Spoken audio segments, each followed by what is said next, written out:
भगवंत मान जी खेलिए। अध्यक्ष महोदय, मैं आपके माध्यम से माननीय मंत्री जी से पूछना चाहता हूं, जैसे कि पहले माननीय सांसद ने कहा कि हॉकी में हमने 8 बार ओलंपिक में मेडल जीता है, लेकिन आजकल हॉकी की हालत बहुत तरसजोग हो गई है।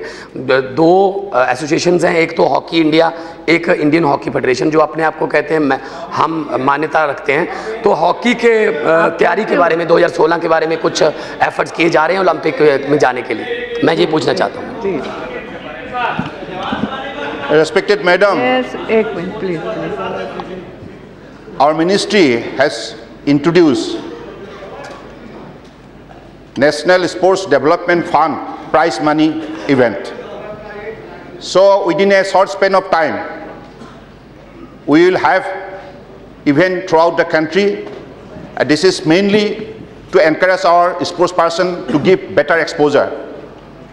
It's a kind of preparation, even in hockey also. Hockey also, this matter will be specially taken up. Thank you. Yes, Shri Kirti Azad ji. धन्यवाद। खिलाड़ियों को ही दे रही हो। नहीं, हमको भी दीजिएगा मैडम। रेसलिंग वालों को भी दीजिएगा। ये क्रिकेट वाले हैं, कुश्ती वाले हैं, दीजिएगा, भेदभाव न करिएगा। नहीं, भगवान मान जी को मैं बता दूं। नहीं, आप खाली अपना प्रश्न पूछिए। हॉकी इंडिया में आपस में लड़ाई चल रही है, इसलिए हॉकी की यह दुर्दशा है। ये जो प्रश्न का जवाब इन्होंने दिया है वो 13वीं लोकसभा से मैं यहाँ पे हूँ, उसमें कोई अंतर नहीं, कुछ शब्दों को छोड़ करके।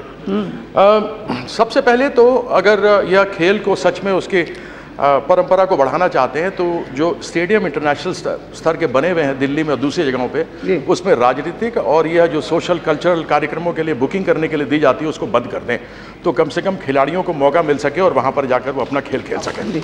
आज एक क्रिकेट की मैच जीते हैं ना, इसलिए उनको मैं तो स्टेडियम्स की बात कर रहा हूँ, क्रिकेट के बारे में क्या कहूँगा मैं तो केवल इतना इसलिए आपको मैंने आज बोलने के लिए दे दिया। आप एक चीज देखेंगे, मैं माननीय मंत्री जी से आपके माध्यम से जानना चाहता हूं, क्या ये सच नहीं है कि हमारे बहुत सारे पुराने खिलाड़ी जब भी कभी कोई मेडल जीतते हैं या कोई टूर्नामेंट जीत करके टीम आती है तो वह बार बार दोष देते हैं सरकार को और अपने खेल की उन संस्थाओं को कि उनकी तरफ से हमें कोई मदद नहीं मिली। अभी अभिनव बिंद्रा ही खेलने गए थे जो पिछला स्वर्ण पदक लेकर आए थे, उन्होंने कहा कि मुझे कोई समर्थन नहीं मिला था। इससे पहले धनराज पिल्ले के मॉडर्न ज़माने में आप समझिए हॉकी के सबसे बढ़िया खिलाड़ी रहे होंगे, उन्होंने कहा था मैं अपने बच्चे को कभी हॉकी नहीं खिलाऊंगा। असलम शेर खान ने कहा था, किताब लिखी थी टू हेल विद हॉकी, जिन्होंने 1975 में शॉर्ट कॉर्नर से भारत को विजय दिलाई थी और हम मलेशिया में पहली बार विश्व कप जीते थे। मैं मंत्री जी से जानना चाहता हूँ कि इतना सब कुछ जो योजनाएँ आप बता रहे हैं वह मैंने 13वीं लोकसभा से यही सुनता रहा हूँ। मैं उनसे ये जानना चाहता हूँ कि उसमें बदलाव क्या हुआ है और यह अपनी तरफ से ऐसा क्या करने वाले हैं कि कम से कम खिलाड़ी जो असंतुष्ट रहते हैं वो न रहें।